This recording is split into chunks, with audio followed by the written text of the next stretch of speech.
हैं तो ये विरोध करने के लिए यहाँ पे मौजूद हैं। लेकिन उन्होंने साफ तौर पे एक बात और कही कि आगे आने वाले समय में भी उनका जो विरोध है वो जारी रहेगा और इनके जो नारे हैं वो आप देख ही सकते।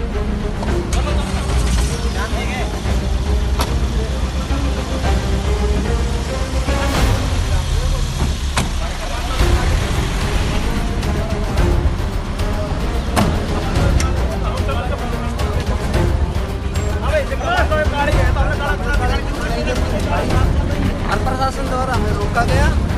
ठीक है भाई, पुलिस प्रशासन ने हमें रोक दिया। हम काला झंडा दिखाने के लिए तैयार थे। कुछ प्रशासन के अधिकारियों का सभी बोला हमें खुद काले इनके साथ में रहे काले कपड़े तो थारे दिखाने की जरूरत नहीं है, खुद काले हैं। तो जमींदारों का लोग अत्याचार कर रहे हैं। इस बारे में हम आए थे कि भाई अरविंद शर्मा को या जो भी यहाँ से आ रहे हैं विधायक उनको काला झंडा दिखाने के लिए ये हमारे देखो ये रे प्रशासन हमारे पास आ गया। उन्होंने ये रिक्वेस्ट करी, बोले ये कमांडो हमारी काली है तो काला हमें रोका गया और हमें रोक दिया गया। नमस्कार, स्टेट न्यूज़ हरियाणा में आपका स्वागत है। मैं हूं अमित अमन और अभी हम कोसली के अंदर ही मौजूद हैं जहां पे कि आज अरविंद शर्मा जो कि यहां से सांसद हैं वो आने वाले हैं और उनका विरोध करने के लिए ये लोग यहां पे मौजूद हैं। चलिए इन्हीं से हम बात कर लेते हैं। सर, आप लोग यहाँ खड़े क्यों हैं आखिर? हम जो बाजरे की खरीद नहीं हो रही दक्षिणी हरियाणा के उसके लिए खड़े हैं। जो हमारे सांसद और एमएलए का जो प्रोग्राम है हम उनको गो बैक के दक्षिणी हरियाणा से गो बैक बीजेपी के लिए उनका मतलब विरोध करने के लिए खड़े हैं कि हमारी जब बाजरे की फसल नहीं खरीदी जा रही जो मुख्य फसल है इसके लिए जो दक्षिणी हरियाणा के साथ भेदभाव हो रहा है उसका विरोध कर रहे हैं हम।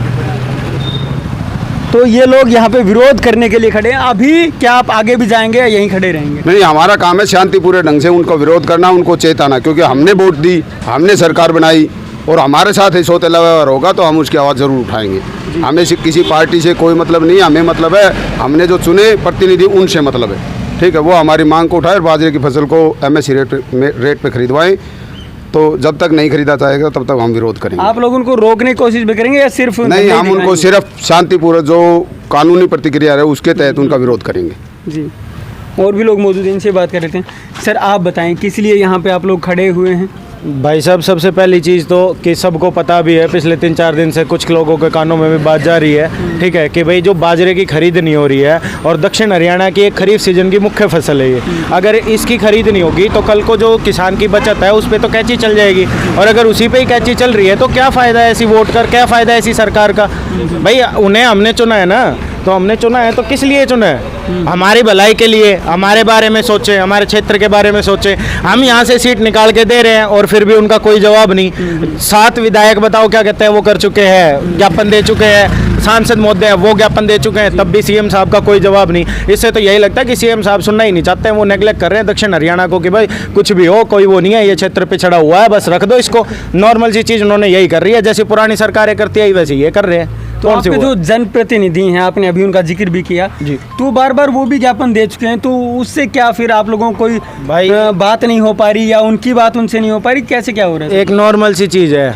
एक बात होती है कि आप मेरे दरवाजे के बाहर आ जाओ और गुहार लगा लो कितनी और चले जाओ, ठीक है। एक तो वो बात होगी कि मैं नहीं सुन रहा। एक ये होती है कि मैंने ही आपको कह रखा है कि नाटक से किमी कर लो, फोटो खिंचवा लो, ज्ञापन दे दिया, यो कर दिया, वो कर दिया, ठीक है। बात ये है कि नहीं करना।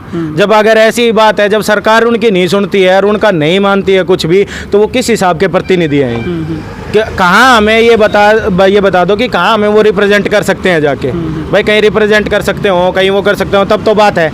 अब यहाँ पे नॉर्मल सी चीज़ है कि हम यहाँ पे खड़े हुए हैं और हमें ये तक पता है कि सांसद साहब अपना रास्ता बदल लेंगे यहाँ खड़े होने के, क्योंकि विरोध दिखाना नहीं चाहते वो लोग। ये चीज़ वो लोगों के सामने नहीं आने देना चाहते कि विरोध हो रहा है। वो ये चाहते हैं कि बस आवाज़ दब रही है तो दबी रहे, और अब ये दबी नहीं रहेगी जी। अगर यहाँ नहीं तो वो बात है कल कहीं और सही, परसों कहीं और सही। हरियाणा हमारा ही है जी सारा, ठीक है। जहाँ कहेंगे ना वहाँ पहुँच जाएंगे जी। जहाँ सीएम साहब को सुनाई देता होगा वहीं जाके बोल लेंगे हम। तो आप लोगों को और भी समर्थन मिल रहा है क्या? हाँ जी, बिल्कुल मिल रहा है। कल यहाँ से पूनिया खाप से समर्थन मिला है, ठीक है। अपने एक पार्षद साहब है कृष्ण ठेकेदार जी, उनसे समर्थन मिला है।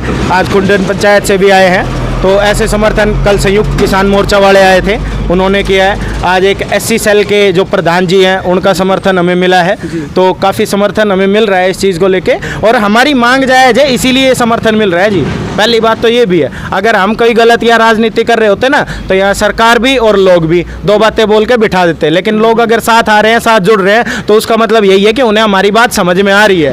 भाई 1 साल से जो किसानों के साथ ये कर रही थी कि MSP है, थी, रहेगी, उसका अभी आ गया भाई, 6 महीने में ही सामने आ गया। जब MSP पे खरीद की बात आई तो 6 महीने में सामने आ गया कि MSP कुछ नहीं है। जब सरकार की गारंटी नहीं है, जिन्हें हमने चुना है तो प्राइवेट कंपनी वाले हैं भाई, पैसा लगा हुआ है, भाज गया था वो 1, 2 और 3 कई से, एक आधा को सरनेम भी मिला ऐसे PM साहब थे, ठीक, तो नॉर्मल सी चीज़ से उनको के कर लियो इनने के उनका नाते पैसा लिया है, घोटाला हो जाओ से 420 लगाओ, थोड़ा दिन बंद कर दो, फिर उसके बाद वो, अरे पैसा कित गया वे तो आम जनता का था, हमने तो अपनी गोज भर ली, मारो के हुए को भाई।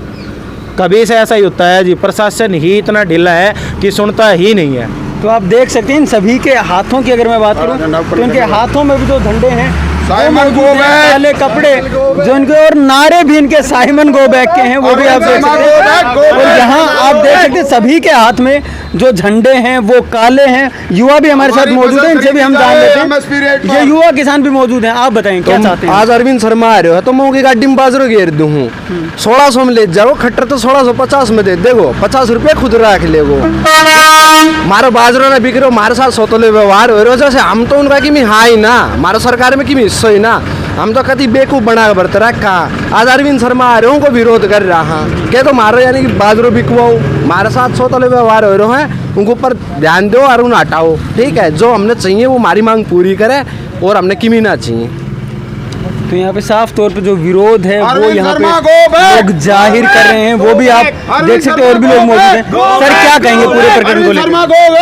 देखिए, ये जो मांग है आपके सामने है, पिछले 5 दिन से आप देख भी रहे हैं, पूरे कोसली के क्षेत्र में हर गांव से लोग आ रहे हैं, जनप्रतिनिधि आ रहे हैं, और बहुत जायज़ मांग उठाई है कि जो बाजरा हमारा MSP भाव पे और उसका दाना दाना वो ख़रीदा जाए। 1 साल से जब से कानून बनाए गए हैं उसका इनका विरोध शुरू हुआ था। जब जो भी सत्ता पक्ष सरकार है, उनके जो प्रतिनिधि हैं, उन्होंने एक ही चीज़ कही थी कि MSP थी, MSP है, MSP रहेगी जी। और उसका रिज़ल्ट आपके सामने अभी से आ गया। ये एक प्रयोग है इस सरकार का जो बाजरे से शुरू करा है, आगे ये प्रयोग गेहूं पे भी जाएगा, आगे ये प्रयोग सरसों पे भी जाएगा। तो आज हमने अगर इसका विरोध नहीं किया तो कल को हमारी आने वाली पुश्तें बहुत कुछ भुगतेंगी जी। आप जिन किसानों ने अपना रजिस्ट्रेशन करवाया था, रजिस्ट्रेशन पोर्टल पे डाला हुआ है, उन्होंने उसके पैसे भी भरे हैं, क्या उस समय पे सरकार मना नहीं कर सकती थी हम कल को बाजरा नहीं लेंगे, आप बाजरा मत बोना? हम नहीं बोते बाजरा, जो इतनी मेहनत लगी है, उसको कटाई में जो पैसा लगा है, उसको बुआई में जो पैसा लगा है, वो कौन देगा? इस सरकार ने एक मूल्यांतर बीच में नया जुमला छोड़ दिया, अभी हाँ जो भी घाटा होगा वो सरकार बर्दाश्त करेगी, लेकिन घाटा से मतलब ही नहीं है। मतलब सिर्फ इतना कि MSP के ऊपर जो सरकार ने रेट तय किए थे उस रेट पे ऊपर 25% नहीं, पूरा का पूरा एक एक दाना हमारा ख़रीदा जाए। उन किसानों की क्या गलती है जिन किसानों की अभी सावे खुलते के साथ ही 14 नवंबर से सावे खुल रहे हैं, उसके साथ ही किसी की बेटी की शादी है, किसी के भात है, किसी की छुच्छक है, किसी ने अपने बच्चे की फ़ीस भरनी है, किसी ने अपना मकान बनाना है, किसी ने कोई किस्त भरनी है, किसी ने KCC की किस्त भरनी है, उसमें उन किसानों को क्या दोष है जिन्होंने इस फसल के ऊपर अपना आने वाला भविष्य तय कर रखा था? इस तो सरकार ने आप लोगों का जो आज ये आप यहाँ पे विरोध प्रदर्शन कर रहे हैं, ये आज के लिए है या आगे भी चलता रहेगा? नहीं, ये 6 तारीख को हमने SDM साहब के पास ज्ञापन सौंपा था मुख्यमंत्री साहब के नाम पे, उसका कोई जवाब नहीं आया। तो कल से हमारा धरना प्रदर्शन शुरू हो गया था कोसली में, और ये धरना प्रदर्शन जब तक ये मांग नहीं मानी जाती है तब तक हमारा धरना प्रदर्शन चलता रहेगा। और लोगों का जो हमारे आसपास के जितने भी गांव हैं उनका सभी का हमें पूरा समर्थन मिल रहा है और सभी साथ आके बैठे हुए हैं। कल भी कम से कम 500 आदमी वहाँ पर इकट्ठे थे और आज भी वहाँ पर महापंचायत चल रही है। महापंचायत में कम से कम भी 500-600 हमारे जनप्रतिनिधि बैठे हुए हैं वहाँ पे। तो अगर जब तक ये बाजरे की खरीद सरकार नहीं करेगी तब तक हमारा ये विरोध प्रदर्शन चलता रहेगा और हम अपने धरने से नहीं उठेंगे जब तक हमारी मांग नहीं मानी जाएगी। तो आप साफ तौर पे देख सकते हैं इन सभी के पास में, पहले मैं आपको दिखा चुका हूँ, लेकिन आप साफ तौर पे इनको देख सकते हैं कि इनके हाथों में जो काले झंडे हैं वो मौजूद हैं और यहाँ काला कपड़ा पहन के तो काले विरोध कपड़े पहन करके भी जो विरोध है वो जताया जा रहा है, वो भी ये यहाँ पे दिखाने की कोशिश करो। सभी लोग जो भी यहाँ पे मौजूद हैं सबके पास में वही काले कपड़े काले झंडे मौजूद हैं, तो ये विरोध करने के लिए किसान यहाँ पे एकता! मौजूद हैं। लेकिन इन्होंने साफ तौर पे एक बात और कही कि आगे आने वाले समय में भी उनका जो विरोध है वो जारी रहेगा और इनके जो नारे हैं वो आप देख ही सकते हैं। और जब तक हमारी ये हक की मांग नहीं मांगी जाएगी तब तक हम जहाँ भी ये सांसद का प्रोग्राम होगा या बीजेपी का कोई भी नेता विधायक आएगा, का प्रोग्राम होगा। विधायक का प्रोग्राम होगा, हम उनका बहिष्कार करेंगे, उनका विरोध करेंगे। हम चाहते हैं कि जनता की जो ये फसल है ये जल्दी से जल्दी सरकार हमारी सुने ताकि जनता को राहत मिले। सरकार को सोचना चाहिए कि ये जनता ये पब्लिक उन्हीं की है, इन्हीं की वोटों से आप बने हो और इन्हीं के साथ दुर्व्यवहार कर रहे हो, ये अच्छा नहीं कर रही सरकार, इसको भुगतना पड़ेगा सरकार को। तो आगे भी ये लोग विरोध करेंगे, वो इन्होंने साफ जाहिर कर दिया है कि सिर्फ यही नहीं, आगे भी अगर विधायक का भी किसी गांव में या आसपास के इलाके में कोई प्रोग्राम होता है तो वहां भी ये पहुंच करके काले झंडे या इसी प्रकार से विरोध करेंगे।